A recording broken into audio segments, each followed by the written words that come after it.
আসবো পরের খবরে। বন্ধ তালা খুলে অফিসে ঢুকলেন যাদবপুরের উপাচার্য। সম্পূর্ণ স্বাধীনতার দাবিতে উপাচার্যের ঘরে তালা লাগান ফেডসুর সদস্যরা। এই ঘটনায় চূড়ান্ত অপমানিত হন উপাচার্য ভাস্কর গুপ্ত। ইঞ্জিনিয়ারিং এর প্রথম বর্ষের আবাসিকদের অবাধ যাতায়াতের দাবি আর সেই দাবি কর্তৃপক্ষ নাকচ করাতেই বৃহস্পতিবার রাতে উপাচার্যের ঘরে তালা। আবাসিকদের সঙ্গে আলোচনায় উপাচার্য ভাস্কর গুপ্ত। সব মিলিয়ে যাদবপুর বিশ্ববিদ্যালয়ের পরিস্থিতি এখন যথেষ্ট থমথমে। ইঞ্জিনিয়ারিং এর প্রথম বর্ষের আবাসিকদের অবাধ যাতায়াতের দাবি, সেই দাবি না মানার জন্যই তার ঘরে তালা। বন্ধ তালা খুলে এবার অফিসে ঢুকলেন যাদবপুর উপাচার্য। সম্পূর্ণ স্বাধীনতার দাবিতে উপাচার্যের ঘরে তালা লাগান ফেডসুর সদস্যরা। এই ঘটনায় চূড়ান্ত অপমানিত হন তিনি। ইঞ্জিনিয়ারিং এর প্রথম বর্ষের আবাসিকদের অবাধ যাতায়াতের দাবি, সেই দাবি কর্তৃপক্ষ নাকচ করে বৃহস্পতিবার রাতে উপাচার্যের ঘরে তালা। আবাসিকদের সঙ্গে আলোচনায় উপাচার্য ভাস্কর গুপ্ত। সব মিলিয়ে যাদবপুর বিশ্ববিদ্যালয়ের পরিস্থিতি যথেষ্ট থমথমে।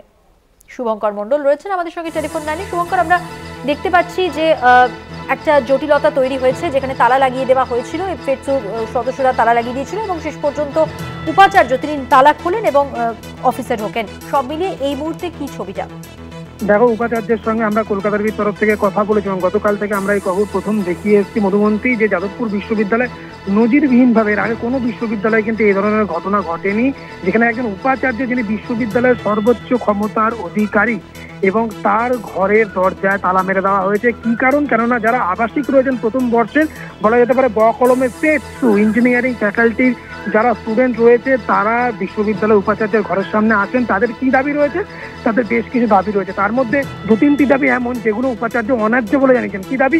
যে অবাধ বিশ্ববিদ্যালয়ের হোস্টেলে সারা রাত প্রবেশের অধিকার দিতে হবে, যাতায়াত করতে দিতে হবে, ভেতরে বাইরে আসার অনুমতি দিতে হবে সারা রাত ধরে কিন্তু সেটি, এবং বিশ্ববিদ্যালয়ের ছাদে সেই ছাদের দরজা সারা রাত খোলা রাখতে হবে। এই অন্যায্য দুটি দাবিকে কিন্তু বিশ্ববিদ্যালয় নাকচ করেছে। তারা বিশ্ববিদ্যালয়ের উপাচার্য তিনি জানিয়েছেন যে গত 2023 সালের 9ই আগস্ট বিশ্ববিদ্যালয়ে একটা ভয়ঙ্কর ঘটনা ঘটেছে, যেখানে একজন পড়ুয়া র্যাগিং এর শিকার হয়ে হস্টেলের ভিতরেই তার মৃত্যু হয়েছে। ফলত সেইখানে দাঁড়িয়ে তারপর বিশ্ববিদ্যালয় কর্তৃপক্ষ ইউজিসি যে নির্দেশ বা গাইডলাইন জারি করেছিল মধুমন্তী, যে বিশ্ববিদ্যালয়ের হস্টেলগুলো প্রথম বর্ষের হস্টেলকে আলাদা করতে হবে, এবং সেই হস্টেল কিন্তু বিশ্ববিদ্যালয় যাদবপুর বিশ্ববিদ্যালয় আলাদা করেছে। এবং সেইখানে দাঁড়িয়ে রাত 10টার পর হোস্টেল খোলা রাখা যাবে না, গেট বন্ধ করে দিতে হবে, ছাদের গেট বন্ধ করতে হবে।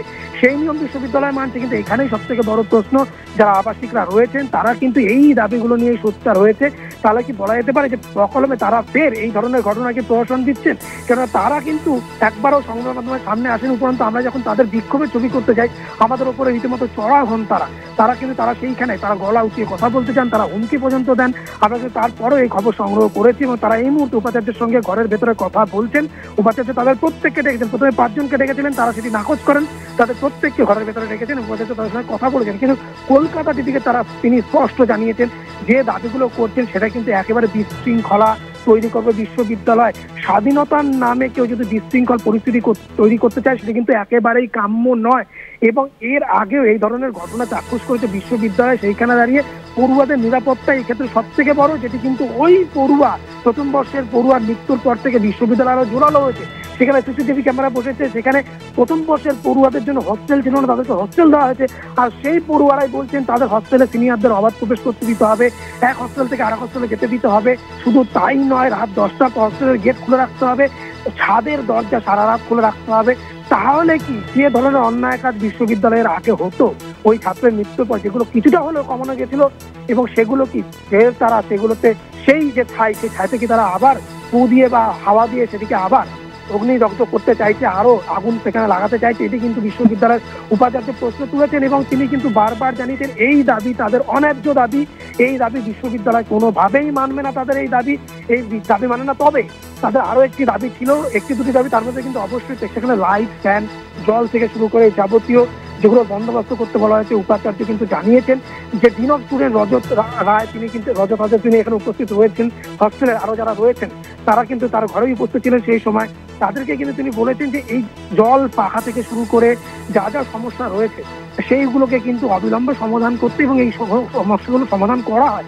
কিন্তু এই দাবির নামে যে অন্যায্য দাবি তারা তুলছেন, সেই অন্যায্য দাবিগুলোকে কোনোভাবেই কর্তৃপক্ষ মানবে না। যদিও তিনি জানিয়েছেন যে 10টা অবধি যে হস্টেল বন্ধ, 10টার পর যে হস্টেলে তালা ঝুলিয়ে দেওয়া হয় গেটে, সেটি অনেক পড়ুয়া এসে আবেদন করেছেন যে তাদের সন্ধ্যেবেলায় তাদের ক্লাস থেকে তাদের পরীক্ষা থাকে, পড়াশোনার ব্যাপার থাকে, তাই তারা কিন্তু সেই সময়টিকে শিথিল করে আধ ঘন্টা করার আলোচনা এখনো পর্যন্ত তারা করছে। সেটি কিন্তু এখনো পর্যন্ত কার্যকর হয়নি। জানিয়ে রাখি, মধুমন্তী এখনো কার্যকর হয়নি, সে বিষয়টি সেটি আলোচনা জায়গায় রয়েছে। কিন্তু বিশ্ববিদ্যালয় কর্তৃপক্ষের কাছে এইভাবেই সোচ্চার হয়ে যারা রয়েছেন প্রথম বর্ষের এই আবাসিকরা, ইঞ্জিনিয়ারিং এর বিশেষ করে ফেজ 2 বলা যেতে পারে বকলমে, তারা কিন্তু তাদের এই দাবি তুলে ধরেছেন যে অবাধ প্রবেশ করতে দিতে হবে হস্টেলে, রাতে 10টার পর তালা লাগানো যাবে না গেটে, শুধু তাই নয় ছাদের দরজা খুলে রাখতে হবে, এক হোস্টেল থেকে আরেক হোস্টেলে যেতে আসতে দিতে হবে, যখন ইচ্ছা আবাসিক ঢুকবে বেরোবে। এই দাবিগুলোকে কিন্তু উপাচার্য সমূলে নাকচ করেছে এবং তিনি কিন্তু জানিয়েছেন এগুলো একেবারেই মানা হবে না, এটি অন্যায্য দাবি। এবং ক্রিমিনাল অফেন্স যারা তালা লাগিয়েছে গেটের মধ্যে, উপাচার্যের গেটে যারা তালা লাগিয়েছিলেন তাকে কিন্তু ক্রিমিনাল অফেন্স বলে তিনি কিন্তু আজ অভিহিত করেছেন। এই ক্রিমিনাল অফেন্স বলেছেন তিনি, এটা করা যায় না, এটা চূড়ান্ত অপমানজনক। একজন উপাচার্যের কাছে তারা আলোচনা করতে আসতে পারতো, তারা আলোচনা করতো। আজ যেভাবে তারা আলোচনায় বসেছে, গতকাল তাদেরকে বলা হয়েছিল যে আজ আলোচনায় বসবেন উপাচার্য, কিন্তু তারা না শুনে তারা আগে থেকেই তালা মেরে দেয়। সে তালা কিন্তু খুলে আজ ভেতরে উপাচার্য দিয়েছেন এবং তার ঘরে এই মুহূর্তে কিন্তু আবাসিকদের সঙ্গে তার আলোচনা চলছে। মধুমন্তী। ধন্যবাদ শুভঙ্কর। কথা বললাম প্রতিনিধি শুভঙ্কর মণ্ডলের সঙ্গে।